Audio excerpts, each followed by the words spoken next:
let the people come to the stadium and let them enjoy themselves.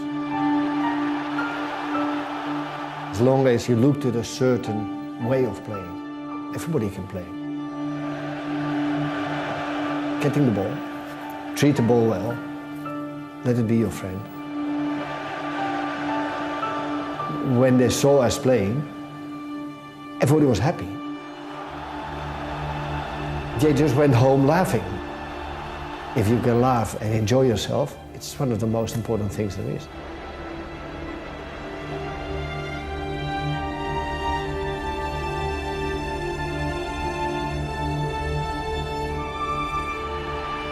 Johan Cruyff.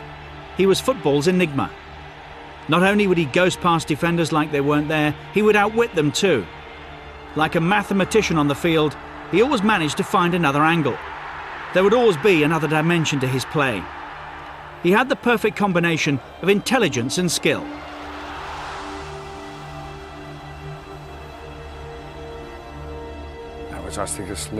He was very intelligent and had an overview of the whole game. And there aren't many that have that ability. There were some, but he was on another level. He was a quick player with extraordinary ability, and he had sensational vision. He made football into an art form, and Johan represented modernity, that winning spirit. He was special.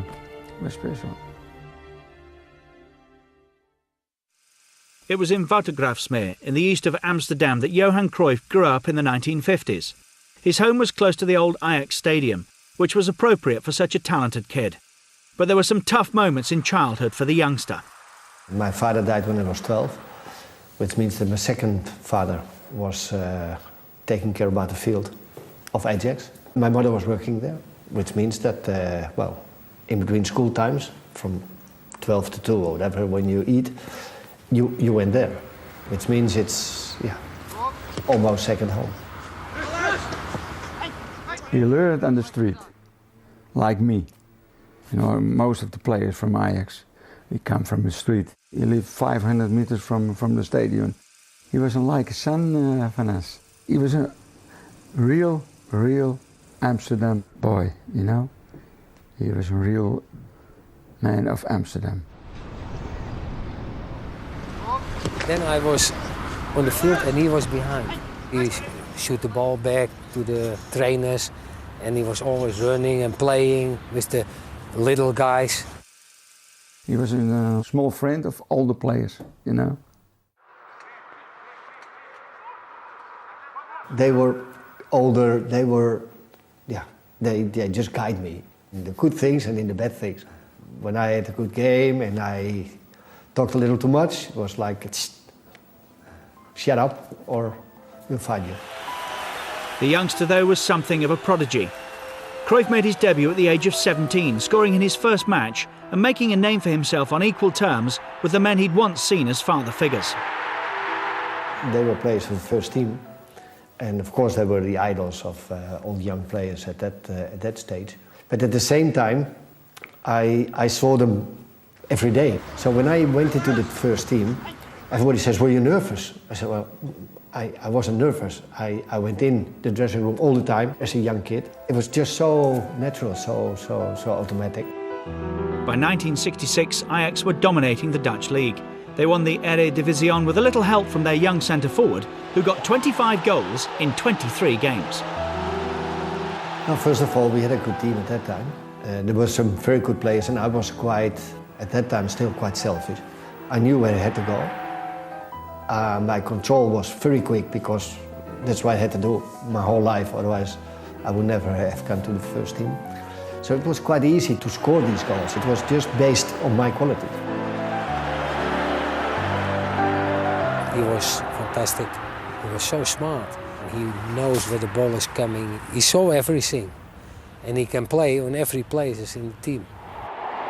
The 1960s were pioneering days for Ajax. Rinus Michels and his talented squad were developing a fluid style of play, a system that would become the celebrated total football. Shaki, deze jongen With a scholarly air, through method and precision, Michels became the master, commanding respect from his attentive pupils. En in mindere mate dus de competitie buiten enkele wedstrijd vraagt dus 2,5 kwartier geen seconde verslagen. And in Cruyff, Michels had the perfect player to put his ideas into action on the pitch. He was Ajax's star. But there were times when even Johan Cruyff was brought back down to earth. The trainer say no smoking, Michels. And we come from the training in the car and we drive 200 meters and he stopped with the car. And he make cigarettes and he smoked a cigarette after the training. We had to do some training in the woods, running, and I hated running. The second goalkeeper and myself, we were behind the tree, smoking a cigarette until they were coming by. And then one day we were just smoking and then the coach was behind the tree. So he said to me, next day was the day off. Next day you've got to train because we can't accept that and all these sort of things. I was there on the place at 7 o'clock. Then the coach came in his car, in his pyjama. He said, it's too early, it's too cold, bye-bye. So he turned around, went home again. And I was there looking like a fool. Whatever went on behind the scenes in Amsterdam, Michels and Cruyff were going places. And in 1969, Ajax made it to the final of the European Cup, where they met AC Milan.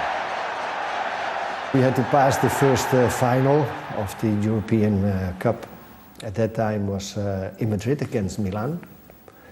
And we lost there. Not because we were worse, but the experience was not there. But you have to go through these mistakes. You had to learn from it. And then the great period started in '71. It was a bright London evening at Wembley Stadium, June the 2nd, 1971. It turned out to be the first defining moment for Johan Cruyff and his Ajax side. Keizer buitenom, zeer goed. Prachtig ingekopt is het doelpunt. Ja, ja. Het doelpunt van Dick van Dijk op het voorzet. Cruyff. Heel handig het schot van Haan. Het is een goal. 2-0 voor Ajax. 2-0 voor Ajax. Arie Haan. It was the beginning of the Ajax era, where the likes of Real Madrid and Benfica once ruled. European competition would now be dominated by a small club from the east of Amsterdam. Ajax at that time was still in their organization, an amateur club. I think maybe 10 or 20 persons were working there. You didn't have directors, you didn't have, no, there was a president. And then, yeah, people who did it in their spare time. A year on, in 1972, Ajax were preparing for another final, this time with a new coach, Stefan Kovacs, in charge. It was Ajax against Internazionale at the De Kuip Stadium in Rotterdam, and in the second half, Cruyff took the game to the Italians.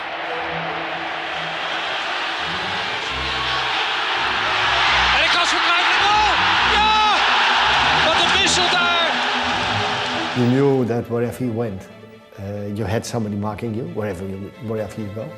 And it just was waiting for the moment to be alert, to do what you have to do. If you do something, he will react. And that's what I had when I scored a goal with my head. Van Piet Keizer. Enige kans, schitterend ingekop. Cruyff, toch weer Cruyff.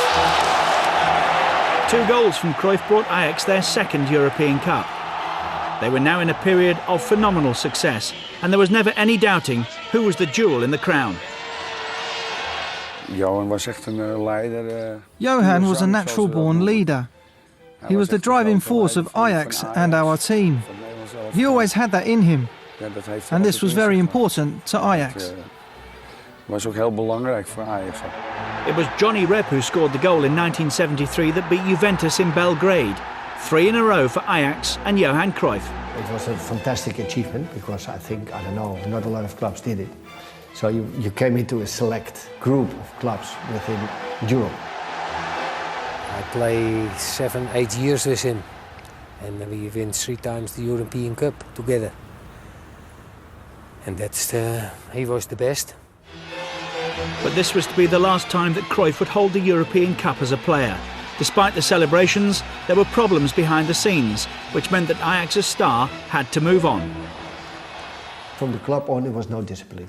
For nobody, not from the president to the players, not from the players to the coach, not from the coach to this. It was pretty because I think they could have held a few more years. You can get angry, that's what I did, and tried to keep these things together, but it was almost impossible after these 3 cups. So in 1973, the European Player of the Year, the best player in the world at the time, chose to sign for Barcelona. For the locals, the arrival of Cruyff and the impact he had was as good as a miracle. When Johan arrived here in Barcelona, the club was going through, let's say, a strange period. Even though we were playing well and had good players, we weren't winning anything. But when Cruyff arrived, in the footballing sense, it was like the Big Bang, which really reactivated the team. The transformation was not to go back and have a look what happens. No, go out there and just try to win and win. Barcelona at that time had some good players, but they didn't think like that. And the moment they start thinking like that, it was a very good team.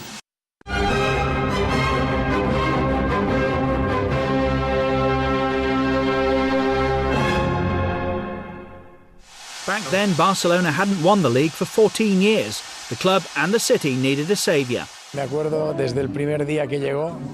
remember it all from the very first day he arrived. Barcelona was second from bottom and the first match was against Granada at home.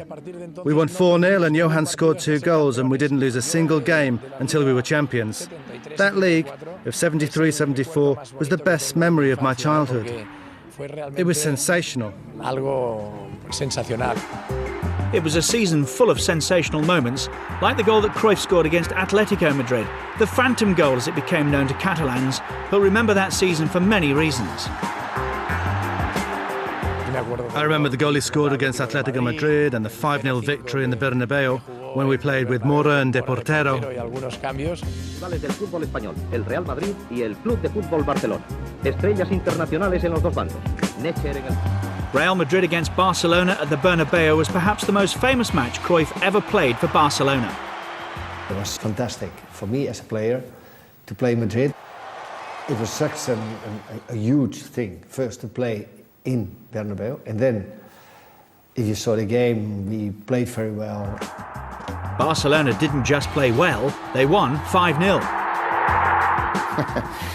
I think that for those of us who were lucky enough to play in that team, we'll remember that match forever.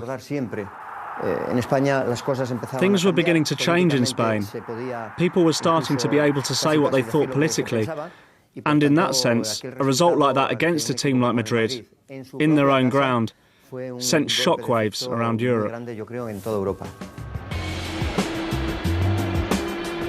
Almost every Catalan saw this as a symbolic victory over Madrid. At the time, Spain was still under the dictatorship of Franco, a particularly tough time for Catalonia. Afterwards, when you live here, then you see the differences between Catalonia and Franco at that time, and what it meant for them to have the best player of Europe at that time, because they gave me the Golden Boy ball a few times. And so for them it was something that, we outplayed, let's say, Madrid. 1974 was also a World Cup year, and Holland arrived in West Germany with Cruyff, the best player in